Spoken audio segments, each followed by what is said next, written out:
नमस्कार, बहुत स्वागत है आप सभी का। आप देख रहे हैं जस्ट खबर। मैं हूं अक्षय बिदुआ, लेकर हाजिर है हमारी खास पेशकश मुद्दे कहां गए। बिहार में पहले चरण का प्रचार थमने के बाद अब सबकी निगाहें पहले चरण के मतदान पर टिकी हैं, लेकिन इस बार बिहार चुनाव में वो मुद्दे धीरे धीरे गायब होते जा रहे हैं जिनके दम पर चुनाव जीतने का दावा तमाम राजनीतिक दल कर रहे थे।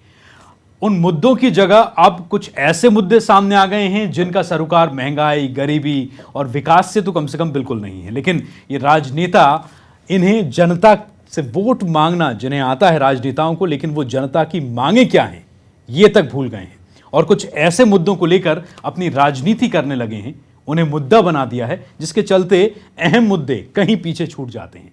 तो आइए इसी खबर के साथ हम शुरू करते हैं हमारा आज का खास कार्यक्रम, कहां गए मुद्दे।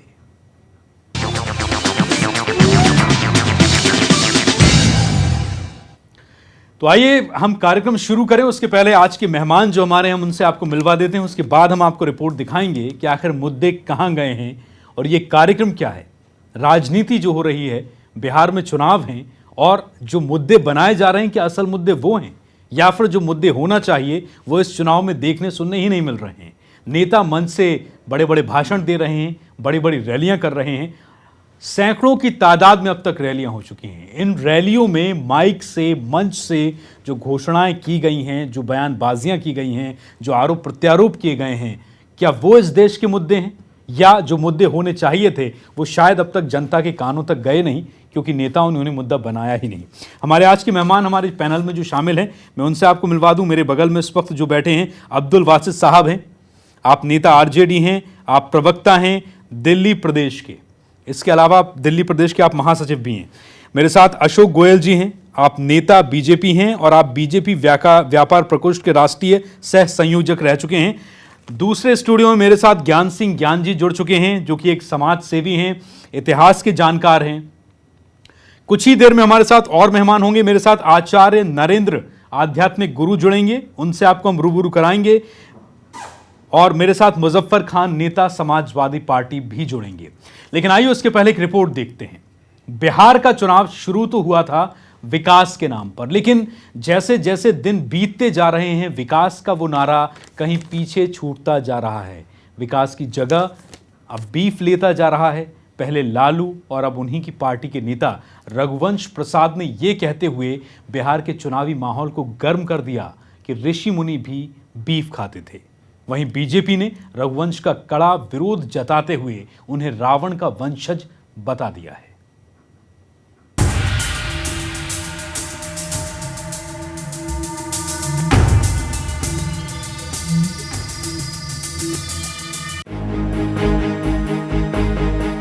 लगता है बिहार चुनाव में विकास का मुद्दा अब किनारे हो गया है, उसका स्थान अब बीफ ले लिया है। यही वजह है कि बिहार में नेता विकास की बातें कम, बीफ पर बयान ज्यादा दे रहे हैं। आरजेडी प्रमुख लालू प्रसाद यादव के हिंदू भी बीफ खाते हैं वाले बयान पर विवाद अभी थमा भी नहीं था कि उन्हीं की पार्टी के एक और नेता लालू के पद चिन्हों पर चल पड़े हैं। राजद के वरिष्ठ नेता रघुवंश प्रसाद सिंह ने अपने ताजा बयान में यह कहते हुए नया विवाद खड़ा कर दिया है कि पुराने जमाने में ऋषि महर्षि भी बीफ खाते थे। रघुवंश प्रसाद सिंह ने ये बात बीफ पर हो रहे विवाद पर कही है। रघुवंश प्रसाद सिंह ने कहा है कि बीफ मामले को बेवजह तूल दिया जा रहा है, जबकि पुराने जमाने में ऋषि महर्षि भी बीफ खाते थे। उन्होंने अपनी बात को साबित करने के लिए वेद पुराणों का भी हवाला दिया। वहीं रघुवंश के इस बयान पर बीजेपी नेता और केंद्रीय मंत्री गिरिराज सिंह ने पूरी आरजेडी पर हमला बोल दिया है। गिरिराज सिंह ने कहा है कि आरजेडी का पूरा कुनबा पागल हो गया है। गिरिराज सिंह यही नहीं रुके, यहां तक कह दिया कि इन सब बयानों के पीछे नीतीश और लालू का हाथ है, जो जानबूझकर हिंदू को गाली दे रहे हैं। अब तो दुर्भाग्य है कि उनके पूरे कुनबा को पता नहीं क्या हो गया है। रघुवंश सिंह कह रहे हैं कि ऋषि मुनि गौ मांस खाते थे। ये हिंदुओं का अपमान है ये हिंदुओं के प्रति गाली है, इसे हिंदू समाज कभी बर्दाश्त नहीं करेगा। मैं पूछना चाहता हूं नीतीश कुमार से कि नीतीश कुमार जी, आप प्रधानमंत्री को कहते हैं, आप चुप्पी साधे क्यों हैं? आप बताएं कि लालू प्रसाद यादव जी, रघुवंश सिंह जो बोल रहे हैं, आपकी सरकार बनेगी तो क्या हिंदुओं को बिहार में गौमांस खाना पड़ेगा? तो वहीं बीजेपी नेता साक्षी महाराज ने रघुवंश को रावण कुल का बताते हुए इसे हिंदुओं का अपमान बता दिया। इस बयान से कुछ बनता बिगड़ता नहीं है। मुझे लगता है रघुवंश प्रसाद रघुवंश के तो नहीं, ये रावण वंश के हो सकते हैं। ऐसी उल जलूल बातें करते हैं। मैं सन्यासी हूं और आज सन्यासी परंपरा में ऐसा देखा जाता है कि साधु महात्मा चाय नहीं पीते, कॉफी नहीं पीते, लहसुन प्याज नहीं खाते, बिल्कुल पूर्ण शाकाहारी ऐसे तपोनिष्ठ वीतरागी साधु महात्मा और पूर्व के ऋषियों के ऊपर आरोप लगाना, मुझे लगता है कि आकाश पर थूका हुआ मुंह पर गिरता है। जैसे लालू के मुंह पर गिरा है, मुंह साफ नहीं हो पा रहा, ऐसे ही रघुवंश प्रसाद जी भी ये गलती कर रहे हैं। विरोध करने वालों में जहां बीजेपी सबसे आगे है, वहीं कई साधु संतों ने भी रघुवंश के बयान पर कड़ा विरोध जताया है। है कि बिहार के चुनाव का परिणाम उनको ज्ञात नहीं है और ये उनको जानकारी शायद हो सकती है, वो पागल हो गए हैं। कभी ऐसा नहीं है, ऋषि मुनियों ने हमेशा गौ माता की सेवा की है। हर आश्रम में गौ की सेवा होती थी, आज भी गौ हमारी माता है। जब धरती पर अत्याचार हो गया तो गाय के पुकार से ही भगवान का जन्म हुआ, ये उन्हें ज्ञात नहीं है। ऐसे नेता लोग जो पढ़े लिखे अनपढ़ लोग होते हैं, जिन्हें वेद का ज्ञान नहीं, शास्त्र का ज्ञान नहीं, इस तरह का वक्तव्य दे करके वो कहना क्या चाहते हैं, ये समझ से परे है। ऋषि मुनि कभी भी गौमांस खाएंगे, कितना मतलब हास्पद है, मतलब इससे सिद्ध होता है कि वो पागल हो गए। मुझे लगता है रघुवंश प्रसाद जी पागल हो गए हैं। किसी भी पुराण में 18 पुराण, 6 शास्त्र और खैर वेदों में तो इसका प्रश्न नहीं खड़ा होता, कहीं से भी वो दिखा दें। और मुझे लगता है कि इन समाजवादियों को ठीक प्रकार से शास्त्रों का और सनातन हिंदू धर्म के बारे में ज्ञान है भी कि नहीं, अथवा हिंदुओं को गाली देना और गो मांस खाते हैं ये शब्द कहते हुए भी रघुवंश प्रसाद जी की जुबान कट के क्यों नहीं गिर गई कि ये ऋषियों पर ये आरोप लगा रहे हैं कि हमारे ऋषि महर्षि खाते थे। ऐसी बात कहते हुए इन लोगों की जुबान नहीं कटती है। गौरतलब है कि दादरी में अखलाक की हत्या के बाद पूरे देश में बीफ को लेकर बयानों का दौर जारी है।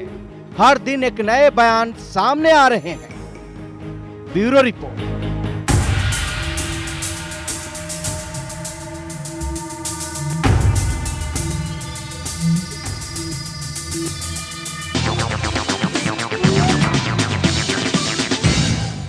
तो आइए, ये तो आपने रिपोर्ट देखी। ये रिपोर्ट जो आई है जिस पर बवाल मचा है, ये बयान जो रघुवंश प्रसाद ने दिया, उन्होंने रघुवंश प्रसाद ने ये कह दिया कि बीफ जो है वो ऋषि मुनि भी खाते थे। हालांकि इसके पीछे क्या तथ्य हैं, किस आधार पर उन्होंने ये बात कही, ये बहुत अलग बात है, इस पर अभी हम चर्चा नहीं करेंगे। हमारे साथ पैनल मौजूद है, लेकिन बड़ा सवाल आखिर ये है कि क्या बिहार चुनाव में मुद्दे नहीं बचे हैं? नेता व्यक्तिगत बयानबाजी कर रहे हैं, मीडिया इन बयानों को दिखा रहा है। कुछ लोगों का यह भी कहना है कि मीडिया इन बयानों को क्यों पेश कर रहा है। सवाल यह है कि पत्रकारिता या मीडिया जो है वो लोकतंत्र का स्तंभ कहा जाता है, तीसरा स्तंभ कहा जाता है। लेकिन सबसे बड़ी बात यह है कि अगर देश में मौके पर, परिस्थिति पर जो कुछ उपलब्ध है वो हमें देश के सामने रखना होगा, यह हमारी भी बाध्यता होती है। लेकिन आइए अब रिएक्शंस आपको बताते हैं। जब रघुवंश प्रसाद ने ऐसा कहा तो व्यक्तिगत तौर पर उनके इस बयान के ऊपर क्या क्या निशाना साधा गया और किस किस ने साधा, एक बार जरा वो भी देखिए। आप लोग बोल रहे हैं चुनाव में जनता को चाहिए विकास, नौजवानों को रोजी रोटी का इंतजाम चाहिए, किसानों को उनके खेत में पानी चाहिए, लाचारी, बेरोजगारी, इस तरह की समस्याओं का समाधान चाहिए जनता को इलेक्शन में। न कि बीफ ऋषि मुनि खाते थे, नहीं खाते थे, कौन खाते थे। अब यह चर्चा बंद होनी चाहिए और रघुवंश बाबू जैसे सीनियर आदमी को इस तरह की बात नहीं बोलनी चाहिए इस चुनाव के वक्त पे। हमको लगता है कि इन लोगों ने ठान लिया है जो असली मुद्दा है विकास का, उससे जनता का ध्यान बांटना चाहते हैं। मुद्दा विकास का होना चाहिए मुद्दा बिहार कैसे तरक्की करे, मोदी जी के बनाम बीमारू राज्य से बिहार कैसे ऊपर उठ सके। मोदी जी बिहार को बीमारू राज्य बोलते हैं, उस पर मुद्दा होना चाहिए। तमाम बयान जो है उनको उसके ऐतिहासिक संदर्भ में देखिए, उसका समकालीन राजनीति से कोई मतलब नहीं है। रघुवंश बाबू कह रहे हैं तो वो ऋग्वेद की ऋचाओं का जो किताबें उस पर कुछ टिप्पणीकारों ने लिखी है उसमें दर्ज दस्तावेज है, उसका बिहार के चुनाव के विमर्श से कोई मतलब नहीं है। मैं समझता हूं कि बार बार भाजपा अपनी हताशा में कोशिश कर रही है कि विमर्श बदले, लेकिन वो होगा नहीं।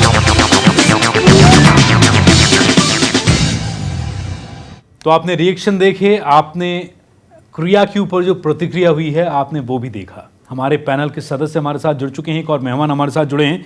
आचार्य नरेंद्र आध्यात्मिक गुरु भी दूसरे स्टूडियो में इस वक्त मेरे साथ जुड़ चुके हैं और आने वाले वक्त में मुजफ्फर खान साहब हैं, नेता समाजवादी पार्टी, वो भी जुड़ेंगे। सबसे पहले अशोक गोयल, नेता बीजेपी, मेरे साथ हैं। अशोक जी, ये बड़ा सवाल है। रघुवंश प्रसाद ने जो कुछ कहा उस पर हम बाद में जाएंगे, लेकिन ये हो क्या रहा है देश में, किस तरीके की राजनीति है, ये सब एक एक करके आप इस सवाल का मेरे जवाब देंगे मेरे पैनल के जो सदस्य हैं कि आखिर बिहार में मुद्दे खत्म हो गए हैं क्या? देखिए, बिहार परिवर्तन के मुहाने पर खड़ा है। बड़े लंबे समय से बिहार में विकास की कमी रही है। कहीं ना कहीं लोगों में असुरक्षा का भाव रहा है, रोजगार नाम की चीज नहीं रही है, और यहां तक कि बिहार के युवा को देश के अनेकों भागों में जाकर अपनी रोजी रोटी तलाशने के लिए जाना पड़ता है। बड़ी संख्या में बिहार की प्रतिभा दूसरे प्रदेशों में जाकर कहीं ना कहीं अपनी रोजी रोटी तलाशती है। मेरा ये मानना है कि बिहार आज इस मुहाने पर है कि एक बार बिहार को पुनः पटरी पर लाया जाए, बिहार का विकास हो, बिहार की आर्थिक विकास की दर बढ़े, बिहार में रोजगार के नए नए अवसर आए, बिहार में सड़कों का जाल हो, बिहार में लोगों को सुरक्षा मिले, सम्मान मिले, मकान जिनके पास नहीं है उनको मकान मिले। ये सारी चीज़ें जो है भारतीय जनता पार्टी केवल और केवल विकास और रोजगार और बिहार को परिवर्तन देकर एक ऐसी स्टेट में बदलने के लिए चुनाव के मैदान में है। लेकिन कुछ लोग जो बौखलाए हुए हैं जी, कुछ लोग जिनके दिमाग में ये निराशा व्याप्त हो गई है, वो या तो जात का मुद्दा, अगले पिछड़े का मुद्दा, और अब ये जो मुद्दा गौवंश वाला है, इसका कोई ताल्लुक नहीं है बिहार के चुनाव से। कोई घटना घटी है, वो घटना की कोई तारीफ नहीं कर रहा है, उस घटना को वहाँ कह के कि हिंदू भी गोमांस खाते हैं। उसके बाद रघुवंश प्रसाद जी कह रहे हैं कि जो है ऋषि मुनि गोमांस खाते थे। क्या केवल वोटों के तुष्टीकरण के लिए सब चलता रहेगा? ये सब गलत है। कहीं ना कहीं ये सोच के कि मतों का ध्रुवीकरण हमारे पक्ष में हो, इस तरह के बयान दिए जा रहे हैं। और मैं कठोर शब्दों में ये बात कहना चाहता हूं कि बिहार का आज जो जनमानस है वो अपने लिए रोजी रोटी चाहता है, इसके लिए काम होना चाहिए। और निश्चित रूप से नरेंद्र मोदी जी के नेतृत्व में जो केंद्र सरकार है और वहाँ जो सरकार बनने जा रही है, सुनिश्चित हो गई है लगभग, बिहार का युवा रोजगार के पक्ष में है और वो पूरी तरीके से भारतीय जनता पार्टी और एनडीए के समर्थन में खड़ा है। तो एक बड़ा परिवर्तन बिहार में होने जा रहा है। परिणाम चौंकाने वाले होंगे, लोग देखते रह जाएंगे। चलिए, मैं यहाँ पर ये उम्मीद करूँगा आप सभी जो सियासतदान हमारे साथ जुड़े हुए हैं, क्योंकि हमारे पास दो ऐसे मेहमान हैं जो समाज की मुख्य धारा से ताल्लुक़ रखते हैं। ज्ञान सिंह ज्ञान, जो कि आप इतिहास के जानकार हैं और आप पूरे देश में एक जन चेतना अभियान से भी जुड़े हुए हैं। आचार्य नरेंद्र, आप एक आध्यात्मिक गुरु हैं। मेरे साथ अशोक गोयल, नेता बीजेपी, आप अब्दुल बासित साहब, नेता आरजेडी, हमारे साथ हैं। आप राजनीतिक के लोग हैं। यहाँ पे मैं आपसे उम्मीद करूंगा कि यहाँ हम किसी पार्टी की बात नहीं करेंगे, मुद्दा देश का है, मुद्दा ये है। और ऐसा कहने से ऐसा भी नहीं है कि पार्टी के खिलाफ आप बोल रहे हैं। आप अपनी पार्टी में हैं, आप अपनी पार्टी में रहिए और आप अपनी पार्टी के जिम्मेदार पदाधिकारी की तरह ही यहाँ पर व्यवहार भी करेंगे, उसमें कोई दिक्कत नहीं है। सवाल सबसे बड़ा ये है वासित साहब कि मुद्दे कहाँ गए? क्या ये मुद्दा है बिहार का? बिहार में मुद्दों की कमी है। 25%, 20% बिहार हमेशा बाढ़ में बर्बाद होता है। बिहार में पलायन रुकने का नाम नहीं ले रहा है। नीतीश कुमार अपने आप को सुशासन बाबू कहते हैं, वो कितना सुशासन लेकर आए हैं बिहार की जनता खुद जानती है। आरजेडी का शासन भी बिहार की जनता ने देखा है। सवाल आखिर यह है कि आप रोजगार दीजिए। मैं आज ही किसी टीवी चैनल के ऊपर एक रिपोर्ट देख रहा था बिहार की, जिसमें ट्रांसफार्मर गांव में नया नया आया है और ट्रांसफार्मर की पूजा की है लोगों ने और एक माला पहनाई। यानी कि अब बिजली को लेकर अभी भी इस तरीके से स्वागत होता है बिहार में, तो क्या ऐसे प्रदेश में ये मुद्दे होना चाहिए चुनावों में, जो ये बयानबाजियां हो रही हैं बीफ को लेकर? जहां तक विकास की बात है, मैं आपको स्पष्ट कर दूं, बिहार प्रदेश हिंदुस्तान का एक बहुत समृद्ध राज्य है। आपको अगर इसे पिछड़ेपन के नजरिए से देखना है तो मैं आपको स्पष्ट कर दूं कि बिहार कहीं से कहीं तक पिछड़ा हुआ नहीं है। नहीं, लेकिन हाँ, भौगोलिक स्थिति है, पलायन की समस्या है, रोजगार की समस्या है। पलायन का मैं आपको समझा दूं कि जो भौगोलिक स्थिति है बिहार की हमेशा से इस प्रकार की रही है कि साल के 300 दिन 20% हिस्सा पानी में डूबा रहता है। एक नेगेटिव पॉइंट बिहार का है। ये एक प्राकृतिक संरचना है देश की, एक प्राकृतिक संरचना। किसी भी प्रदेश की प्राकृतिक संरचना को आप चैलेंज नहीं कर सकते। अगर आप उसे चैलेंज कर दें तो आप भगवान से सीधा चैलेंज। लेकिन विकल्प आप अब मैं विकल्प पे आ रहा हूं। देखिए, हिंदुस्तान में बिहार के जितने भी प्रति व्यक्ति दूसरे प्रदेशों में जाकर कार्य कर रहे हैं, आप क्या जान सकते हैं कि एक छोटे देश की जीडीपी जितना, बिल्कुल एक छोटे देश की जीडीपी जितना वो प्रदेश में कमा कर लाते हैं, करीब इसके आंकड़े 60,000 करोड़ सालाना इनकम बिल्कुल बिहार को होती है, जिसमें पंजाब, दिल्ली, महाराष्ट्र, गुजरात और मैं आपको बता दूं कर्नाटक पहाड़ों में। तो इस तरीके से हमारे प्रदेश के नौजवान, ठीक है वो वहां पर, मगर हिंदुस्तान भर में काम करने में कोई वो तो है नहीं, दिक्कत कोई नहीं है, खूब कर रहे हैं, खूब ला रहे हैं, जीडीपी ग्रोथ कर रहे हैं। अब रही विकास की बात, तो भौगोलिक स्थिति को देखते हुए हाँ, ये एक आवश्यक है कि बिहार का व्यक्ति दिल्ली में भी घर बना चुका है, पंजाब में भी घर बना चुका है, बिहार में भी घर बना चुका है। बिहार खाली भी तो हुआ है। देखिए पलायन की स्थिति में आपको बता दूं, पलायन नहीं है, वो जीडीपी ग्रोथ का बहुत बड़ा सोर्स है। अच्छा, यहाँ बिहार के लोग देखिए विदेश में, मैं आपको आंकड़ों के तहत बताता हूं, 11,50,000 व्यक्ति गल्फ कंट्रीज में हैं, जिसमें से 1% जो व्यक्ति हैं, मतलब करीब 1150, तो वो लोग तो वहां बेशक थोड़े बहुत परेशान हैं, मगर 99% जो व्यक्ति हैं जो विदेशों में जाकर हमारे जीडीपी में ग्रोथ कर रहे हैं, वो बिहार के व्यक्ति हैं। नहीं तो मुझे एक बात बताइए कि मध्य प्रदेश, पंजाब, गुजरात, जो अपने प्रदेश के लोग अपने प्रदेशों में काम कर रहे हैं जी, क्या वो प्रदेश सक्षम नहीं है? क्या देखिए मैं आपको बता दूं, सक्षमता की बात ये है हमारे यहाँ, मैं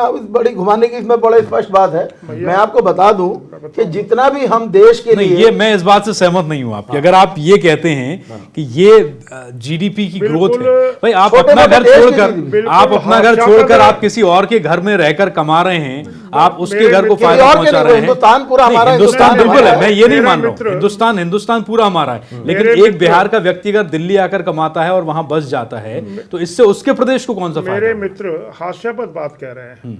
अभी मधुबनी जिला है बिहार के अंदर, बहुत बड़ा जिला है। अगर देखेंगे पूरे एनसीआर में देखोगे तो शायद 40-50 हजार ड्राइवर वहीं से आए हुए मिलेंगे। अनेकों जगह जाकर अपने रोजी रोटी यापन के लिए कह रहे हैं कि वहाँ पैसा भेज रहे हैं। नहीं, आप ये भी देखिए कि बहुत बुरी हालत है उनको, वहाँ किसी प्रकार से भी ये जो पॉपुलेशन है, उनकी खेती लाभ कर नहीं है, सिस्टम है, ये चुनौती बना हुआ है। उनको वहाँ मजदूरी नहीं है, इतनी भीड़ है, संभालना, उनको बिजली नहीं है, घटक ने उनको रहने के साधन नहीं है। बिहार का हो व्यक्ति चाहे केरला का हो, बच्चों को छोड़कर आश्रय दिया बहुत अच्छे से यूपीए गवर्नमेंट ने, बच्चों को छोड़कर, अपने बीवी को छोड़कर, अपने परिवार को छोड़कर, खुशी नहीं है, कहीं बाहर आकर दूसरे प्रदेशों में 1000 किलोमीटर 2000 किलोमीटर जाकर नौकरी करने के लिए मजबूर हैं। अगर बिहार, अच्छा मैं वासिफ साहब से, बिहार में परिवर्तन आना सुनिश्चित है जी। और युवा, मैं कह रहा हूं युवा वहां का क्रांति के मूड में है, और 100% रूप से मैं कह सकता हूं कि परिणाम चौंकाने वाले हैं, ये युवा लाएगा। मेरे मित्र अशोक जी की बात से मैं कदापि सहमत नहीं हूं। क्रांति जैसी चीज ग्राउंड रियलिटी पे भाजपा को अभी बिल्कुल नहीं पता इस बारे में कि ग्राउंड रियलिटी का है। मैंने आपसे कहा कि इधर हम मुद्दों की पर बात करेंगे। अशोक जी, 75 के अंदर, अशोक गोयल जी, हम मुद्दों पे बात करेंगे। वासिफ साहब एक बात बताइए, गुजरात का व्यक्ति या महाराष्ट्र का व्यक्ति जो मुंबई छोड़कर या महाराष्ट्र छोड़कर बाहर नहीं निकलता है, क्या वो अपने प्रदेश और देश का विकास नहीं कर रहा है? देखिए मैं आपको बता दूं, गुजरात का व्यक्ति आज अपने गुजरात को छोड़ के अमेरिका में जाकर विदेश, उसको मैं तरक्की मानता हूं। देखिए विदेश, वो तो आप पैसा बाहर का डॉलर्स कमाकर आप भेज रहे हैं। तो बिहार में लोग एक प्रॉपर्टी व्यापार खरीद है, रहे हैं। वो है और अपराधीकरण का बल्कि मैं व्यापार। आपको बता दूं कि दिल्ली के कई कितने पटेल, ऐसे बिहार के लोग हैं जो गुजरात के कई लोग ऐसे हैं मुंबई अमेरिका और के दिल्ली अंदर, में जाके जिसमें बिहार में गोरे प्रॉपर्टी उनकी कौन कंपनियों में बनाता है? नौकरी कर रहे हैं, गोरे उनकी कंपनियों में नौकरी हाँ, कर रहे हैं। बिल्कुल। तो ये तो देखिए हमारा श्रृंखलागत हमें कमाई के जरिए कहाँ प्राप्त होते हैं, कहाँ हमारी रोजी बिहार रोटी, में- ये सब ऊपर चलिए हमारे साथ कुछ और मेहमान भी, हम वहां भी चलेंगे। मुजफ्फर खान साहब नेता समाजवादी पार्टी इस वक्त हमारे साथ आ गए हैं, और दो और मेहमान मेरे साथ हैं, ज्ञान सिंह ज्ञान जी, आचार्य नरेंद्र आध्यात्मिक गुरु, आप सब हमारे साथ बने हुए हैं। ज्ञान सिंह ज्ञान, सबसे पहले आपके पास मैं आ रहा हूं यहां पर, और आपसे जानना यह चाहूंगा कि ये जो मुद्दा है जो बिहार चुनाव में चल रहा है, मंचों से जिस तरीके की बयानबाजियां हो रही हैं, क्या ये देश के चुनाव में मंच से सजे हुए मंचों से बोलने वाली बातें हैं, या बिहार जैसे स्टेट में अगर मुद्दों की कमी हो गई है, नेता क्या कर रहे हैं, क्या कहेंगे, आपकी राजनीति कहां जा रही है? आप सही कह रहे हैं। एक तो मैं आपको धन्यवाद दूंगा कि आपने इस समय जो ये मुद्दा उठाया है, और हम वास्तव में मुद्दों से भाग चुके हैं। बिहार में अभी तक आपने देख लिया कि कोई प्रमुख मुद्दा नहीं मिला, और ये वही बिहार है जहाँ गांधी जी को ढूंढना पड़ा था अपने देश को आज़ाद कराने के लिए जी। ये वही बिहार है जो भारत का गौरव कहलाता था, और वो बिहार लोग बिहार को छोड़ करके अभी हमारे पता पड़ा कि बाहर जा रहे हैं, जम्मू और कश्मीर तक, कारगिल तक। जब मैंने 2000 में करगिल टू कन्याकुमारी यात्रा की थी, तब वहां पर रात को सिकड़ी नहीं जली थी, क्योंकि बिहारी लोग पहुंचे नहीं थे और वहां पर वो बना नहीं पाए थे गोले। तो ये बिहार का इतना महत्वपूर्ण बात है, और वो मुद्दा ना रह करके मुझे याद आ रहा है, जेपी याद आ रहे हैं कि जेपी ने कितना बड़ा मुद्दा उठाया था, और लालू और रघुवंश जैसे प्रोडक्ट पैदा किए थे, और पासवान जैसे प्रोडक्ट पैदा किए थे, और वो लोग कहाँ हैं? मुझे कुछ लाइनें याद आती हैं जी। कि दिल फसुर्दा तो हुआ देखकर उनको, लेकिन दिल फसुर्दा तो हुआ देखकर उनको, लेकिन उम्र भर कौन हंसी कौन जमा रहता है। एक जमाना था सब एक साथ रहते थे, अब कोई और कहीं, कोई और कहीं रहता है। एक से घर हैं और एक से लोग हैं सारे, किससे पूछूं कि कौन कहाँ रहता है? मैं किस पॉलिटिशियन से पूछूं कि तुम जनता की क्या खबर रखते हो?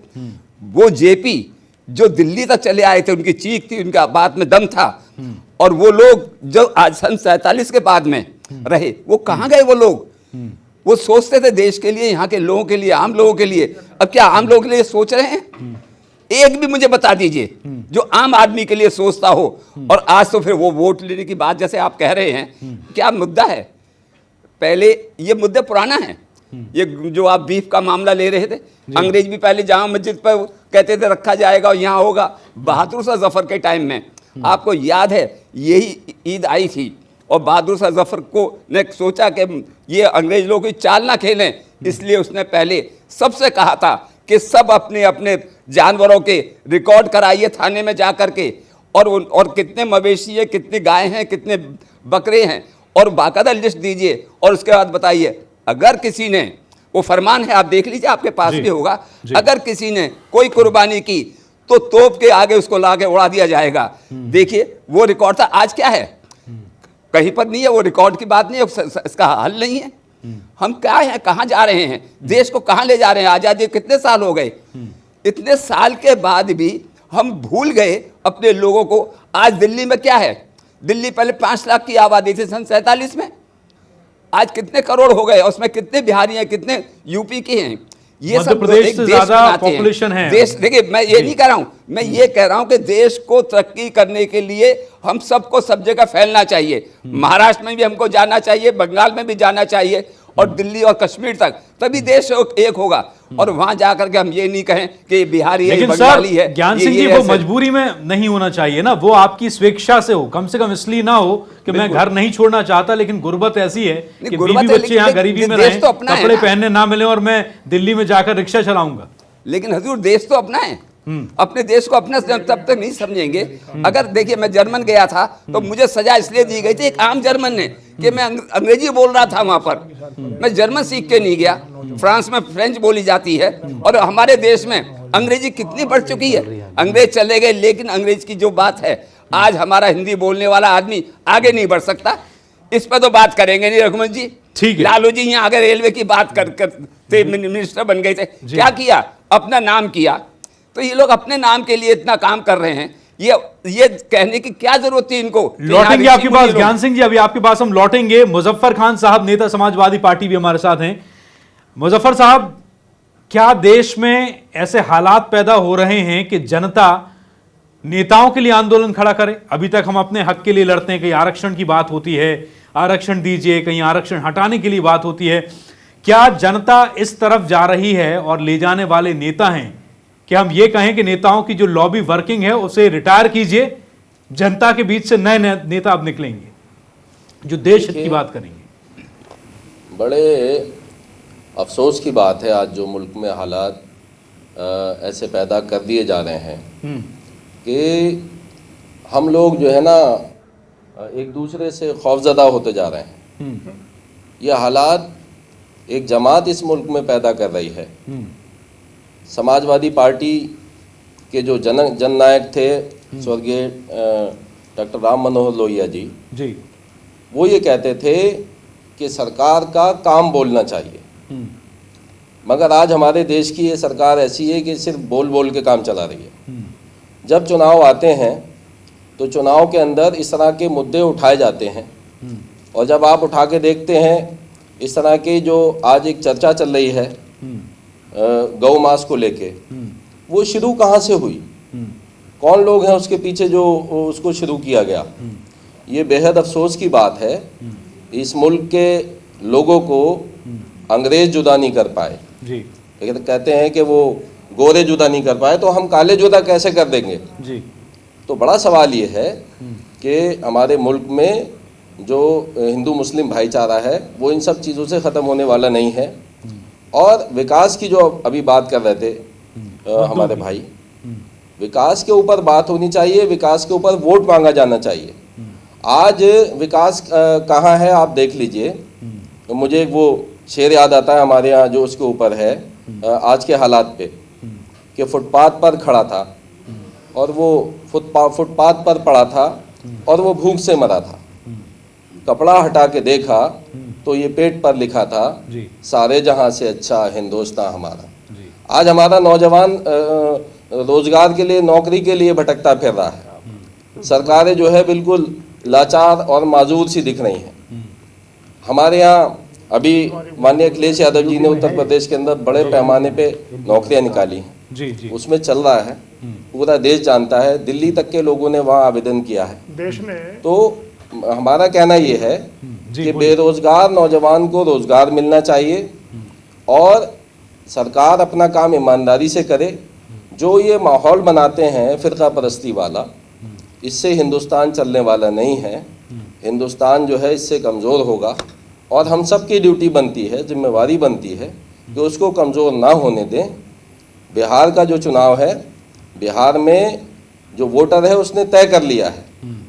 अब आप जो है ना वहाँ पे चाहे लाख ढोल पीटते रहिए, इस फिरका परस्ती की बातों से लोग बटने वाले नहीं है, बहकावे में आने वाले नहीं है। मुझे अच्छी लगी आपकी बात मुजफ्फर खान साहब। जैसा कि मैंने अर्ज किया था, आप सभी सियासतदानों से, जो राजनीतिक लोग हमारे बीच इस पैनल में मौजूद हैं, कि हम यहाँ पर बात सियासत की नहीं करेंगे। मैं किसी को भी ये नहीं बोलने दूंगा कि वो बैठकर अपनी पार्टी का प्रचार करे, अपनी पार्टी के एजेंडे को आगे बढ़ाए। सवाल बहुत सीधा सा है कि मुद्दे कहाँ गए।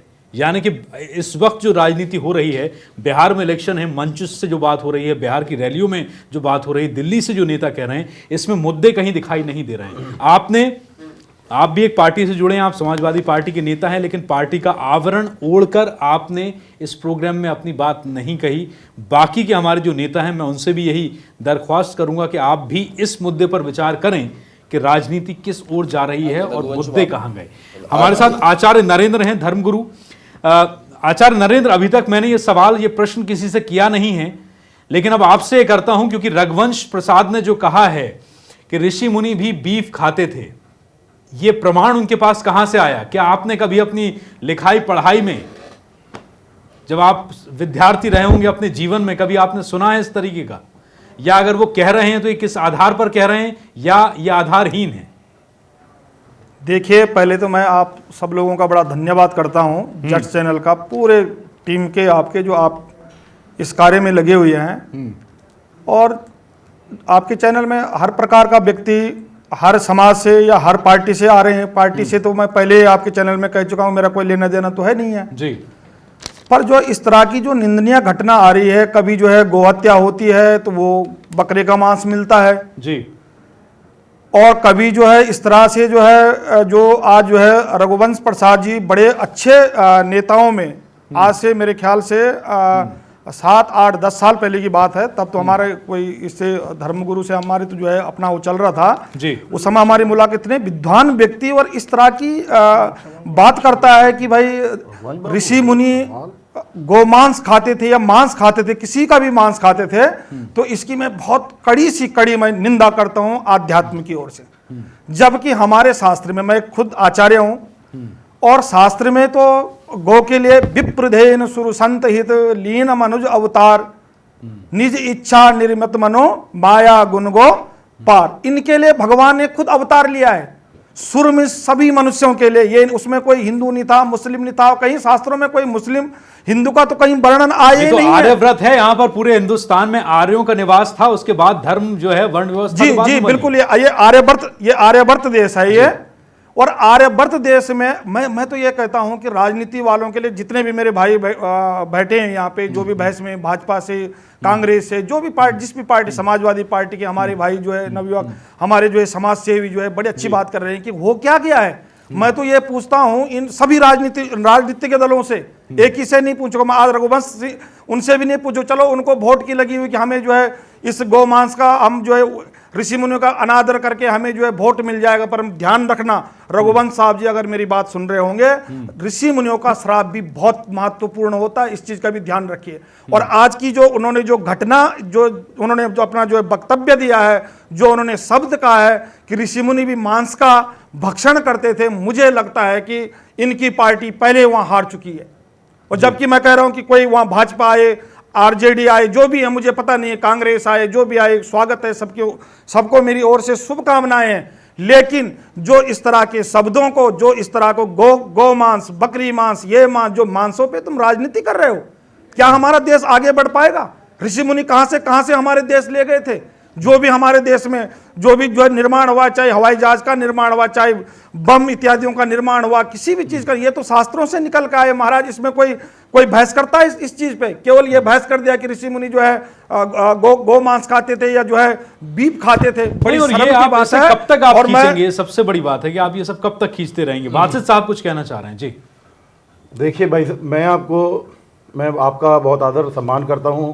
अभी मेरे आचार्य जी ने बहुत अच्छी बात कही, मैं आपकी बात करता हूं, मगर हम हिंदुस्तान में रह के अगर हमारे देश में गौ मांस बैन है या उसकी मान्यता नहीं है, तो पूरे हिंदुस्तान वर्ष के व्यक्ति, वो चाहे किसी भी समाज से ताल्लुक रखते हो, उसको बिल्कुल छोड़ देना चाहिए। ठीक है, गौ माता है तो उसे गाय मानना चाहिए। मगर मैं आपको स्पष्ट कर दूं, अमेरिका में गौ मांस पे बैन नहीं है, वहां इसे एक एग्रीकल्चर प्रोडक्ट के रूप में लिया जाता है।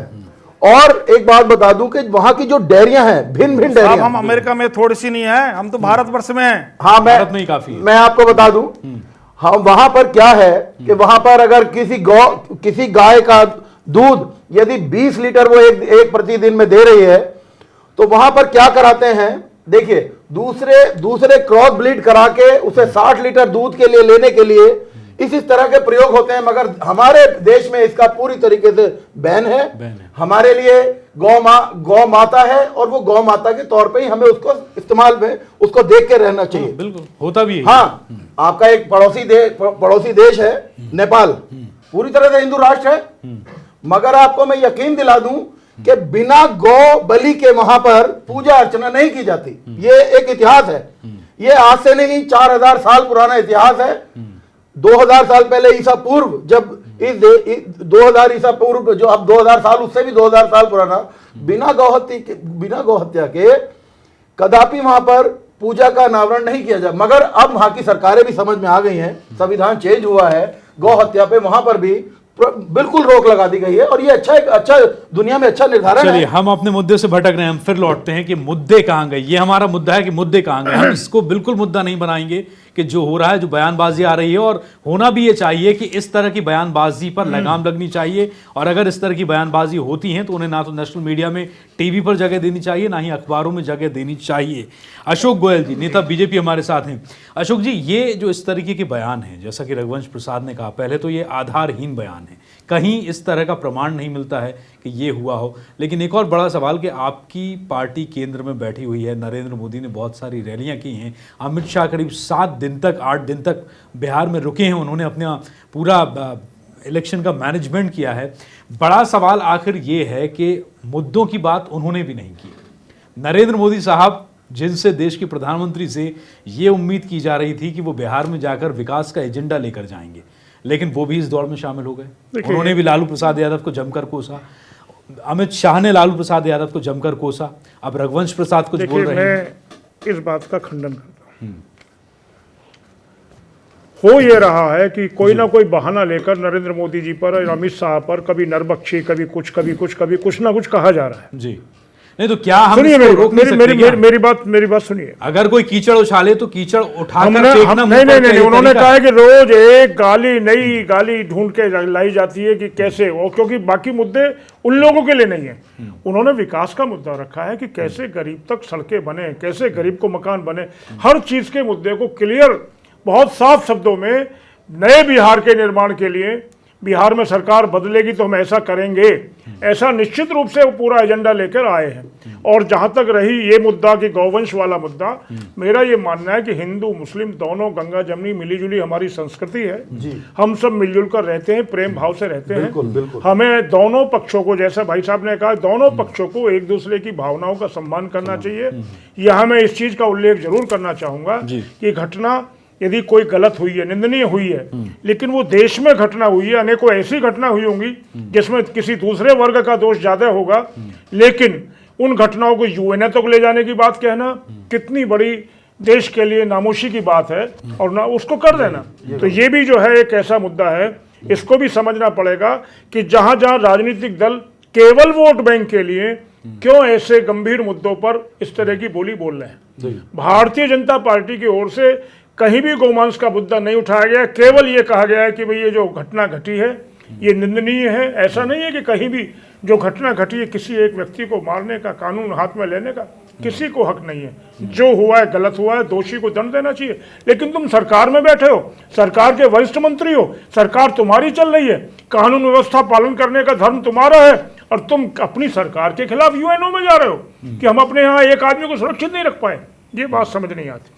ठीक है जी, वासु साहब जी, देखिए, अब जो चुनावी मुद्दे की बात अगर यहाँ तक है कि मुद्दा नहीं, अब पुरानी बातें सारी स्पष्ट रूप से, अब चुनाव प्रचार पूरी तरह के बिहार में थम चुका है। हमें पूरे देश की कल्पनात्मक तौर पे बिल्कुल सोच समझ के अब पुरानी बातों को छेड़ के बिहार में किस प्रकार, मैं अपने दोस्त की बात से सहमत हूँ अशोक जी के, किस प्रकार से कहाँ जा कर के किस प्रकार से बिहार के व्यक्ति को उसको एक बहुत संपूर्ण वातावरण मिले, इसलिए 3-3 मोर्चे, 3-3 सरकारें एक साथ एकत्रित हुई हैं, एक महागठबंधन बनाया गया है। इसी प्रकार से अब उसमें एक रणनीति नहीं चलेगी, हमारे लालू जी की नहीं चलेगी, नीतीश जी की नहीं चलेगी, कांग्रेस की नहीं चलेगी, तीनों मिलके एक बहुत उच्चतम प्रकार के बिहार का निर्माण करने जा रहे हैं। अब इसमें किसी प्रकार के मुद्दे को हम ताक पर रख रहे हैं, किसी प्रकार के मुद्दे से कोई, समाजवादी पार्टी भी हमारे साथ है, समाजवादी पार्टी के नेता मुजफ्फर खान हमारे साथ हैं। मुजफ्फर जी, आपकी पार्टी भी बिहार में है, ये जो यहाँ चर्चा चल रही है इसका जवाब है आपके पास? देखिए, बिल्कुल है, एक बहुत जिम्मेदार दल है समाजवादी पार्टी, और पूरी ईमानदारी से बिहार में चुनाव लड़ रही है। हम ये जो हालात हैं मौजूदा, इन हालात के हम खिलाफ बात करते हैं तो कुछ लोगों को तकलीफ होती है। अभी मेरे भाई, हमारे भारतीय जनता पार्टी के नेता गोयल साहब बोल रहे थे, एक बात ये बताइए, क्यों नहीं सोचते आप कि हमको ऐसी बात नहीं करनी चाहिए कि जिससे हमारे भाई को किसी को तकलीफ हो। आजम खान साहब की अपनी तकलीफ थी, उन्होंने देश के सामने रखी, लेकिन हमारे जो मुख्यमंत्री हैं नौजवान अखिलेश यादव जी, उन्होंने कहा कि नहीं, घर की बात घर में रहनी चाहिए। तो हमारा जो कुनबा है वो बहुत मजबूत है, और कुनबे में रह कर के हम एक दूसरे से अपनी दुख सुख की बात कर सकते हैं। हमें कहाँ तकलीफ हो रही है, हमें किस बात से खुशी हो रही है। आज सबसे बड़ा मुद्दा जो इसको बनाया गया, इस मुद्दे के पीछे अभी हमारे राष्ट्रीय अध्यक्ष पार्टी के माननीय मुलायम सिंह यादव जी ने कहा, आप देखिएगा उसका नतीजा बहुत जल्दी आएगा कि जो लोग इस तरह की फिजा फैला रहे हैं, उसमें उन्होंने कुछ नाम भी बताए कि कितनी संख्या में वो लोग नहीं बताए 3 लोगों का उन्होंने संकेत दिया है। तो वो 3 लोगों का भी जल्द खुलासा होगा, जांच हो रही है उस पर। सरकार है उनकी, निर्दोष लोगों को फंसा सकते हैं, दोषियों को बचा सकते हैं, क्या चीज का क्या परिवर्तन करके बोलना है। देखिए लेकिन आपके नोएडा के पार्टी के एक नेता थे, उनका बेटा था उसमें, और फौरन ही आप जो है आकर कहने लग जाते हैं साहब कि हम तो जो है वो बेटा हमारा निर्दोष है, हमारा बेटा वहाँ नहीं था। आप सरकार काम कर रही है, सरकार पूरी ईमानदारी से काम कर रही है, तो सरकार को कम से कम नतीजा आ जाने ये खान साहब, मुजफ्फर साहब और अशोक जी, ये मुद्दा पर्सनलाइज हो रहा है। यहाँ हम किसी व्यक्ति विशेष की और किसी पार्टी विशेष की बात करने के लिए नहीं बैठे। ये आकलन है कि मुद्दे कहाँ गए। हम पूरे देश के राष्ट्रीय परिप्रेक्ष्य में बात कर रहे हैं। ज्ञान सिंह ज्ञान हमारे साथ हैं। ज्ञान सिंह जी, क्या मैंने जो सवाल पहले मुजफ्फर साहब से किया था, क्या हम इस ओर जा रहे हैं कि हमें एक बार फिर से पूरे देश की जनता को 110 करोड़ भारतीयों को इस बात का फिल्टरेशन कर लेना चाहिए कि देश में नेताओं की जो जमात काम कर रही है, इसमें से राष्ट्रभक्त कितने हैं, देशभक्त कितने हैं? क्योंकि ये नेता देश का प्रतिनिधित्व कर रहे हैं, देश की अगुवाई कर रहे हैं और देश को किस ओर ले जा रहे हैं। आप सही कह रहे हैं, लेकिन यहाँ मामला तो ये है कि जब नेता रिश्तेदार बन रहे हैं एक दूसरे के और रिश्ते निभा रहे हैं, वो एक जमात अलग हो गई, हम तो तलछट पे आ गए जनता। नहीं तो ये गलती किसकी है? गलती किसकी है? गलती किसकी है? गलती आप पूछ रहे हैं? हमारी गलती। मैंने ये जो कहा पहले, एक जेपी का नाम लिया था, जेपी तो एक अच्छे काम के लिए निकले थे। उनके जो बच्चे जो उनके धारा पे चल रहे थे, वो क्या निकल गए?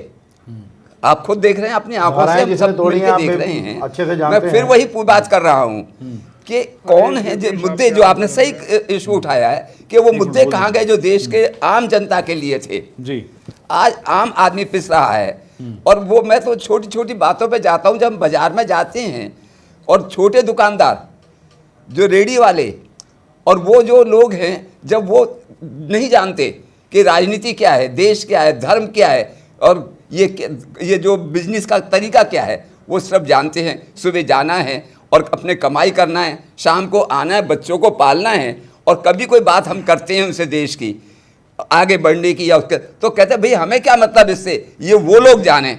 और हर इलाके में ये लोग जानते हैं, जो यहाँ बैठे हुए राजनीतिक लोग, ये जो है कि हर इलाके में इनका वर्चस्व होता है। वैसे चले जाइए, जब तक इनका मतलब नहीं है, किसी का काम करके देने को ही तैयार नहीं है। अब तो ये बिजनेस होता जा रहा है, धंधा बन रहा है। हम कहाँ जाएं, हम लोग समाज के लोग? हम पूछना चाहते हैं, आपने सही कहा, अब वो मुद्दे कहाँ गए जो देश को छोड़ते थे? सन 47 के बाद कुछ ऐसा हालत थी, नेहरू से लेकर के और बाद तक मधुले में, और जो लोग कि उनकी बात आम जनता मानता था। लाल बहादुर शास्त्री, जब उन्होंने कहा कि अगर आपके अनाज की कमी है तो हफ्ते में एक दिन के हम भूखे नहीं रह सकते, और देखो पूरे देश ने माना, और उस वक्त वो लाल रंग का गेहूं इकट्ठा किया तो सब बाहर आ गया। उन्हीं ने कहा था जय जवान जय किसान, उन्होंने जवानों को भी आगे किया, किसानों को भी आगे किया। ऐसे नेता है कहाँ? वो अपने हाथ से खुद कपड़े धोते तो थे। इसके लिए ज्ञान सिंह ज्ञान कुछ रास्ता सुझाइए ना। आपने देश भर में जन चेतना अभियान चलाया, आपने पूरा दौरा किया, आप बहुत जगह घूमे हैं, आप समाज की मुख्य धारा और समाज के उन लोगों से भी मिले हैं जो पिछड़ा तबका है, जो बहुत ज़्यादा हस्तक्षेप नहीं रखता है देश की राजनीति में, देश की व्यवस्थाओं में। क्या इसके लिए कोई रास्ता, क्या विकल्प क्या होना चाहिए इसके लिए? विकल्प हमें क्या करना है, लेकिन हमको विकल्प को उसी ढंग से देखना है, ईमानदारी से। हम ईमानदारी से कहाँ आए, हम भ्रष्टाचार से कैसे बचें?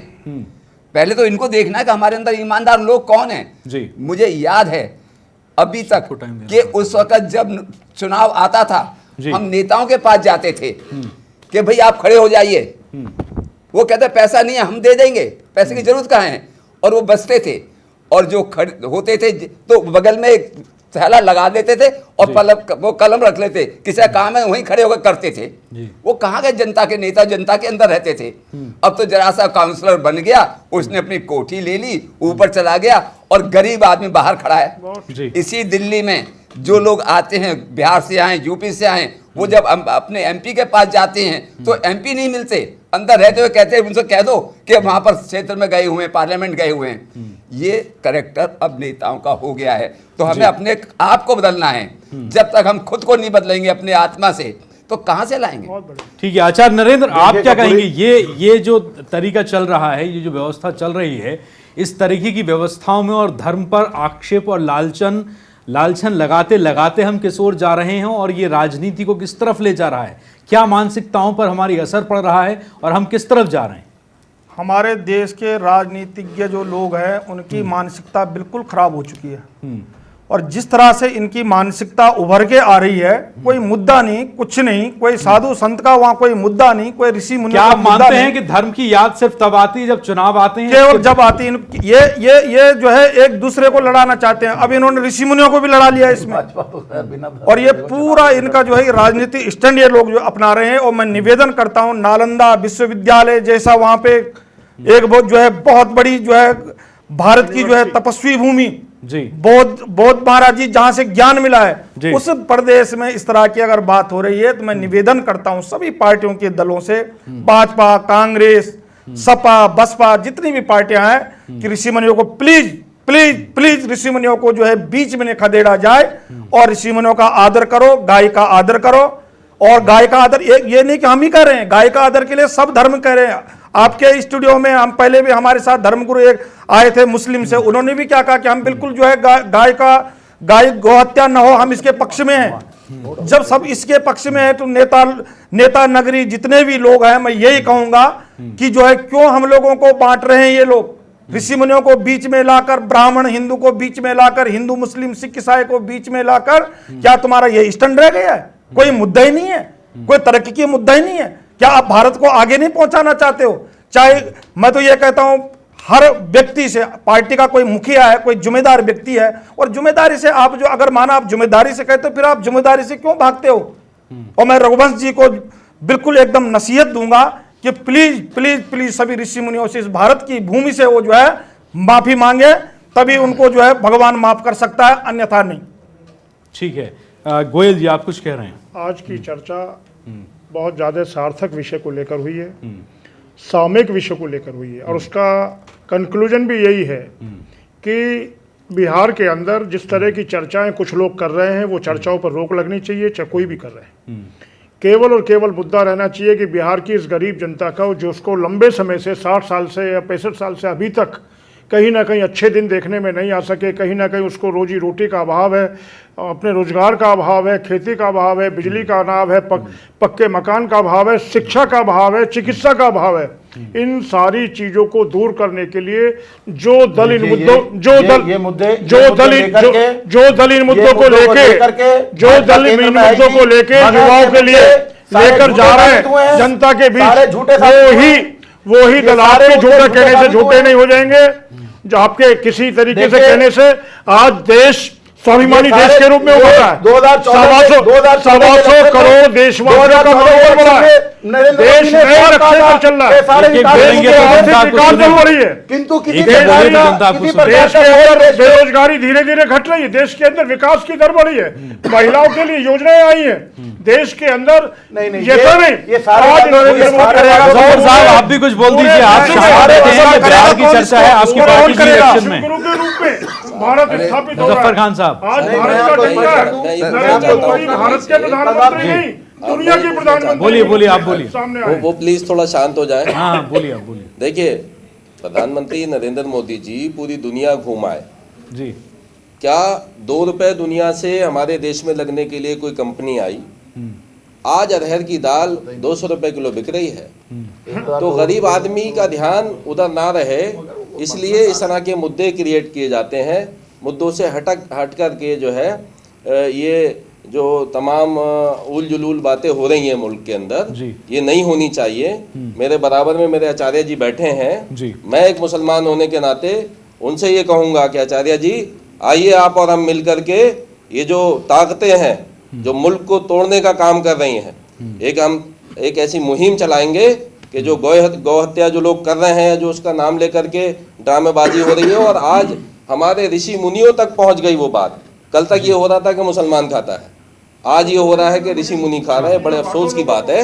आइए आप और हम मिल करके इसमें एक लड़ाई लड़ते हैं और एक मुहिम चलाते हैं, ताकि मैं एक बात कहना इस तरह चाहूंगा, के लगाम लग ये सके। चैनल है, ये संसद नहीं है, ये गलतफहमी हो गई इनको, ये पार्लियामेंट हो गई है, देश की पार्लियामेंट नहीं है। इस तरह मत लड़िए, इस तरह आपस में बात नहीं करिए।